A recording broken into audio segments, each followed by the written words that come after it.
네, 안녕하세요. 자, 우리 앞에서 어떤 프로젝트의 사례들 살펴보셨죠? 오늘 이제 이거 논문이라고 돼 있어서 이게 뭐지라고 하실 수 있을 것 같은데요. 이것도 굉장히 많은 부분들을 보여줄 수 있어요. 심지어는요, 정말 깜짝 놀랐던 게 어, 우리 학생들이 했었던 프로젝트예요. 그러니까 그 아이디어를 순수하게 팀원들이 생각을 해내고, 물론 모르지 팀원들 중에서 뭐 어디서 보고 가져왔는지. 근데 뭐 그거 관계없이 생각을 해내고 모아서 이런 걸 만들었으면 좋겠다라고 하는 걸 해왔어. 대표적으로요. 그 아주 옛날부터 교수님 늘 연구실에 보면 교수님들이 행선지 표시를 하는 게 있죠. 이정표 뭐 제실 아니면 뭐 교내 뭐 도서관 뭐 식사 뭐 이렇게 표시하는 거 있잖아요. 이거를 좀 개선을 했으면 좋겠다라는 생각을 교수님 개인적으로 되게 많이 가지고 있었어요. 그래서 이걸 어떻게 하면 이렇게 개선할 수 있을까? 근데 되게 재밌는 아이디어들이 되게 많았어요. 근데 이제 이게 정말로 큰 프로젝트까지도 연결될 수도 있겠다. 근데 굳이 그럴 필요가 있을까라는 생각도 하면서 예를 들자면요. 교수님이 교수님들은 이제 출장을 가시려면 출장 신청을 하게 되잖아요. 대학 시스템에. 대학 시스템에 출장이라고 되어 있는 형태, 그 기간 동안에는 혹시 내가 바꾸지 않았더라도 출장으로 표시되는 거예요. 뭐, 그죠? 또, 그럼 한번 생각해 보면, 아주 특별한 경우에 내가 바꿀 수 있지만, 그렇지 않은 경우에 지금 수업을 들어갔단 말이에요. 근데 시간표를 대학 시스템하고 연동이 된다면, 뭐 지금 강실에 가 있는데 강실 몇 호에 가 있다. 뭐 이런 정도까지 표현할 수 있지 않을까. 뭐 이런 생각들을 했었거든요. 근데 이거를 이 아이디어를 가지고 그 3D 프린터로 기본적인 뭐라 그러지? 그 케이스를 만들고 거기다 이걸 구현했던 팀이 있습니다. 그래서 뭐 자동으로 바꾸는 거죠. 그렇게 했었던 여러분들 선배들 프로젝트가 있었는데 그 프로젝트를 교수님이 야, 이걸 정리해서 이렇게 해보면 어떨까? 여기에 굉장히 너의 많은 아이디어가 들어갔고 하니까 이거를 한번 정리를 해보자. 이제 그게 뭐였냐면 논문으로 정리를 해서 한번 제출을 한번 해보면 어떨까? 네가 기술적으로 다 구현한 건데 그랬는데 처음에 그 친구도 교수님 근데 제가 논문을 안 써봐서 안 써봤으니까 써보자 교수님 도와줄 테니까 이랬었거든요. 근데 이 친구가 이제 작업을 진행을 하면서 시간 좀 많이 흘렸어요. 아마 2학년 때부터 시작을 해서 3학년 때 그거를 진행을 하고 이렇게 가던 차에 모 학회지 논문지에 너무 유사한 그러니까 아이디어는 유사해 기술적으로 약간 다른데 근데 쓴 것도 똑같아 아두이노 보드를 사용을 했거든요. 그래서 그러한 논문들이 나왔어요. 그러니까 교수님 그 전부터 학생들의 기회가 되고 너무 예쁜 작품을 만들어 온 친구들한테 이런 얘기를 했었는데 자 그러한 두 가지 케이스를 오늘 살펴보고자 합니다. 다시 얘기해서요. 여러분들 지금 학생 때 저희가 논문을 어떻게 써요? 논문은 뭐 대학원 이상 가는 사람들, 심지어는 요즘에 석사 과정들도 석사학위 가진 사람들 논문 안 쓰는 경우도 많은데 이렇게 얘기를 할 수 있는데요. 한번 살펴볼게요. 자, 여기 보시면 여기 위에 조금에서 화면에 보일지 모르겠는데 이렇게 좀 키워볼까요? 키우는 게 좋겠다. 잠깐만요. 지금 교수님 지금 녹화하고 있는 화면이 좀 이렇게 말하지? 좀 다르게 이게 설정을 했어요. 프로그램도 좀 다른 걸 쓰고 그랬더니 또 썩 제어가 쉽지가 않네요. 자 위에 보시면 regular paper라고 되어 있고요. journal 이 저널이 바로 논문지를 뜻합니다. 논문에는 뭐 프로스팅이라고 하는 논문지 형태, 학회 가서 이렇게 발표하는 형태가 있고요. 그 다음에 이게 이제 보통 여러분들이 알고 있는 논문 발표회 때 물론 프로스팅이라고 하는 것에 이제 그거는 이제 뭐 어떻게 하는 거냐면 컨퍼런스라고 하는 그러니까 논문을 서로 발표하고 의견을 주고받고 하는 그런 학회 모임이 있어요. 그러면 이제 그걸 컨퍼런스라고 얘기한대요. 거기 가서 이제 내가 어떤 주제 내가 지금 하고자 하는 일하고 나의 어떤 이론 이런 것들이 과연 타당한 건지 맞는 건지 이런 것들 한번 걸어놓고 얘기를 해보는 거고 또 내게 뭐 완벽하다면 뭐 그 자리에서 강력하게 내게 맞다고 주장을 할 수도 있는 거고 이렇게 제출된 논문들이 있어요. 그러면 그 논문들은 자기 생각에 따라서 완성된 논문일 수도 있지만 어떤 과제 진행 중인 그런 논문일 수도 있어요.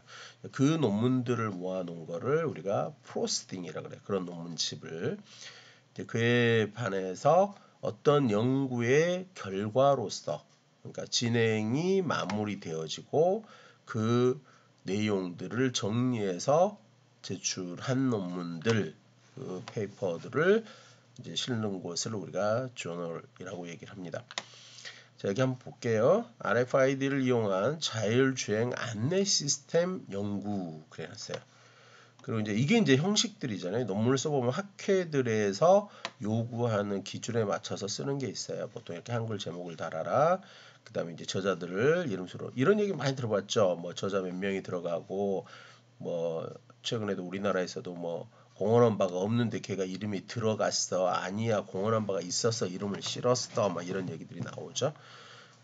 여기 박용욱 교수님은 여러분들이 모르시는 분입니다. 자, 그 다음에 영어 제목, 그 다음에 그 사람들의 영문 이름이 나오고요.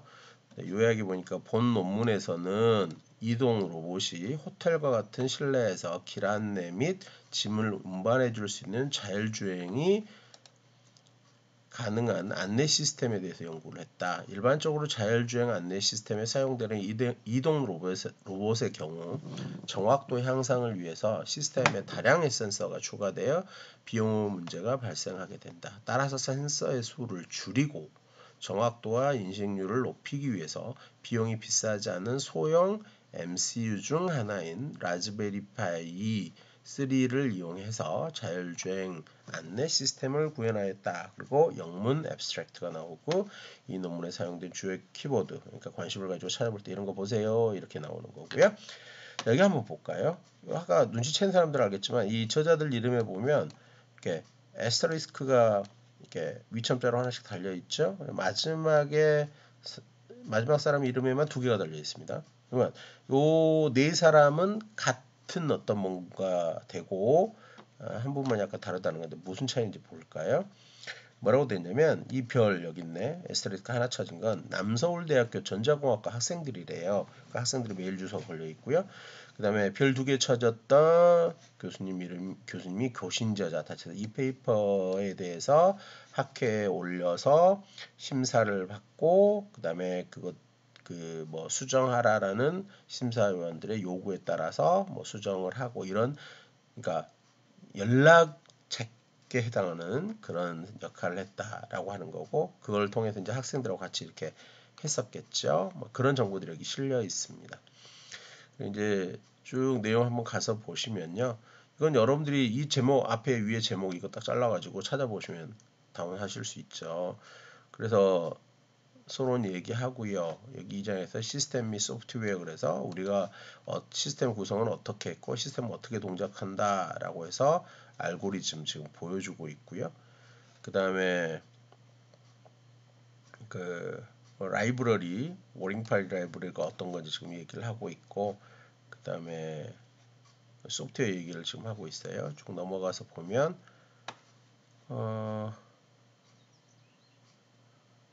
뭐 그 상황 어떤 식으로 이제 동작을 하는지에 대한 그런 것들을 좀 보여주고 있죠. 그 다음에 실제 하드웨어 어떻게 만들었는지 얘기를 하면서 프레임은 어떻게 만들었다 뭐 이런 얘기를 좀 하고 있는 것 같아요. 그래서 이런 식으로 만들었대요. 뭐 호텔 안에서 안내하는 거 만든다 그랬으니까. 그 다음에 로봇은 이런 식으로 디자인을 했다라고 하는 거고요. 그래서 이제 만든 것들은 어떤 여기 뭐 RFID 쓰고 뭐 초음파 센서 썼다 뭐 이런 얘기를 간단히 하고 있습니다. 근데 실험을 이제 하고 그 결과를 냈어요. 이거 뭐 자세히 알고 싶으면 자세히 읽어보시면 되겠는데 교수님은 좀 여러분들한테 해주고 싶은 얘기는 전체적인 틀을 대충 어떤 식으로 만들어서 얘네들이 자기가 한 프로젝트에 대해서 그것들을 정리해서 논문으로 제출했는지를 어떤 스타일로 했는지를 지금 얘기하는 거니까 그 틀을 보시면 될 것 같아요. 그래서 결론적으로 우리가 만든 것이 어떤 거였고 이 제작된 이동 로봇을 여기까지 다 찍히네. 이동 로봇을 이용해서 안내 시스템에 결합을 했대요. 그래가지고 뭐 이렇게 해서 이런 시스템을 구현을 했습니다. 향후 이 시스템에 대한 소형화, 신뢰성 합병을 구현한다면 실제 호텔뿐만 아니라 다른 부분에서도 적용될 수 있을 거라고 생각해요. 그랬고요. 그 다음에 레퍼런스 참고 문헌이라고 보통 얘기하죠. 어떤 그 논문이나 책이나 그런 사이트들을 참조해서 썼는지를 기술하고 있고요. 그 다음에 저자 소개가 나오고 있네요. 다 한번 보시면요. 다 졸업 예정이야. 2019년 졸업 예정. 그 다음에 여기 지도 교수님 쓰여져 있죠. 그러니까 이렇게 보시면 여러분들이라고 이런 형태를 못 만들어낼 수는 없죠. 특히 이렇게 만약 여러분들이 논문을 제출했다 그러면요, 이 논문의 그 중요도 내지는 뭐 품질이랄까 퀄리티 이런 것들을 떠나서 여러분들이 진짜 여기에 참여해서 이런 것들을 정리를 해봤다 그러면 그 자체가 여러분들한테 굉장히 좋은 포트폴리오가 되죠. 그래서 교수님 굉장히 오래됐습니다. 이거를 한번 해보면 좋겠다 막 이런 생각들을 되게 많이 했는데 근데 우리 학생들은 이게 좀 모르겠어요. 너무 바빠요. 그래서 요즘은요 아까 말했던 컨퍼런스 같은 이렇게 발표하는 논문은 조금 더 이렇게 내용이 뭐라 해야 될까 수준이 높지 않아도 돼요. 근데 이렇게 이제 저널로 이제 다듬어지는 과정을 거치면 되는 거죠. 그래서 그런 식으로 해서 자기가 해왔던 걸 한번 정리할 필요도 있을 것 같은데 일단 한 케이스를 보셨습니다. 여러분들도 한번 보시고 또 다른 거 한번 볼게요. 이거 보면 제목부터 여러분들 뭐 전공 이론하고 비슷하지. 사물 인터넷을 이용해서 식물 재배 시스템을 만들겠다는 거야. 요즘에 스마트팜 그래서 이 부분에 대한 접근도 되게 많죠. 화분에 자동으로 물 주는 시스템이라든가 비닐하우스에서 뭐 온도 이런 거 재가지고 이렇게 하는 것도 많이 되죠. 자, 다른 학생들이 등장을 하는데 교신 저자는 같네요. 요약 한번 읽어보시면 시간이 부족한 현대인들에게 식물은 정서적 안정감을 주고 미세먼지와 같은 해로운 물질로부터 식물이 가지는 정화 기능이 입증되어졌죠. 그래서 더 많은 관심을 받게 되었는데 본 연구에서는 일반적인 식물이 영향을 받는 요소 뭐죠? 온도, 습도, 그 다음에 조도 이런 거죠. 등의 기준을 정하고 전문적인 지식이 없이 쉽게 실내에서 키울 수 있는 식물 재배 시스템을 만들고 블루투스 기능을 이용해서 식물 관리에 필요한 간단한 온도, 습도 등의 정보를 제공하고 식물 관리에 필요한 노하우를 얻을 수 있는 컨텐츠를 제공하는 시스템을 연구하였다 그랬습니다. 요즘 사람들은 첫 번째 줄에 나와 있는 이유 때문에 식물들을 뭐 화분에 이렇게 작은 것부터 큰 것까지 여러 가지를 키우는데 또 그렇게 싸지도 않아요. 근데 관리를 못해도 죽는 경우가 너무 많거든. 정말 키우기 힘들어요. 그렇죠? 교수님도 연구실에서 뭐 집에서 연구실에서 이렇게 항상 화분을 키우려고 노력을 합니다. 근데 예쁜 꽃들 사다가 죽이기도 하고 어떤 것들은 어떻게 살아가기도 하고 뭐 이러는데요. 그만큼 다른 사람들 되게 힘들죠. 근데 이네들이 주는 느낌, 정서적인 부분이 되게 달라요. 모르겠습니다. 생물학적으로 실제로 뭐 이산화탄소가 줄어들고 뭐 이런 것도 있겠지만 보는 것으로도 되게 다른 또 내가 이네들한테 신경을 쓰면서 줄 수 있는 어떤 그런 것들도 달라요. 그럼에도 불구하고 죽어버리면 되게 속상하죠. 그래서 내가 주는 정성은 정성이고 또 이거를 기술적으로 좀 지원을 해주면 얼마나 좋겠어요. 그래서 여기 보면 서론에는 어떤 그 인간 건강에 유리한 어떤 좋은 영향을 끼치는 부분에 대해 쭉 어필을 하고요.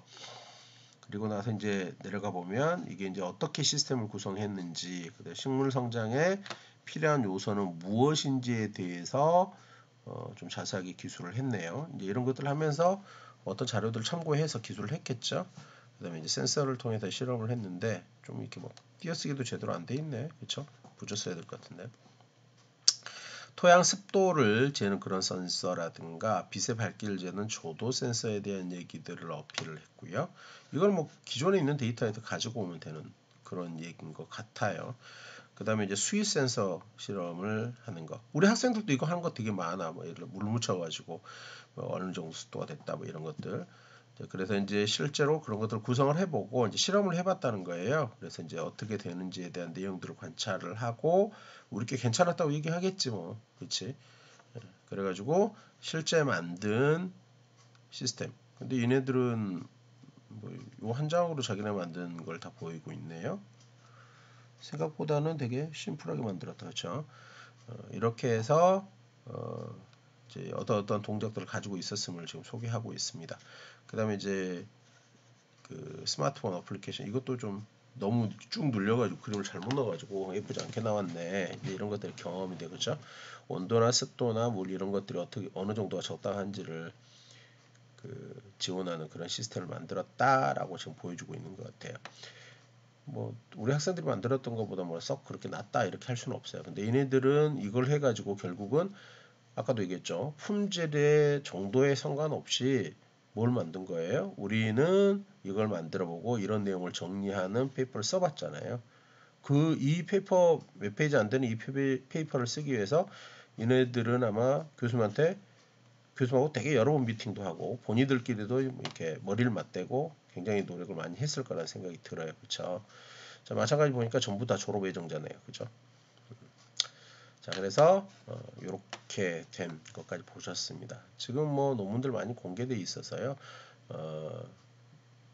여러분들처럼 어떤 프로젝트를 진행을 하고 그것들을 어떻게 기술했는지 하는 것들을 찾아보는 건 어렵지 않게 다양한 형태로 찾아보실 수 있을 거라는 생각이 들어요. 그래서 이번 수업에서는 어떤 얘기를 했냐면 여러분들이 만든 어떤 프로덕트 그리고 여러분들이 진행한 어떤 과정들을 가지고 우리가 뭐 간단하게는 발표하는 어떤 형태를 가지고 발표를 하지만 그러니까 또 이제 그럴 수도 있죠. 어떤 전시회나 이런 것들에 나가서 내 작품을 소개하는 이런 자리가 있으면 참 좋을 것 같아요. 굉장히 좋은 경험이 되겠죠. 근데 이제 그런 경험이 그러한 경험을 만들어도 되는데 그렇지 않고 이제 그런 경험들은 내 경험이고 나는 그때 어떤 행사에 어떤 작품을 들고 참여했어요 하면 내 이력서에 그렇게 쓸 수 있는 거잖아요. 근데 만약에 지금 방금 보여준 두 가지 케이스처럼 여러분들이 만들고 그것을 논문으로 제출을 해서 그것이 이 어떤 저널에 실려 있다. 그러면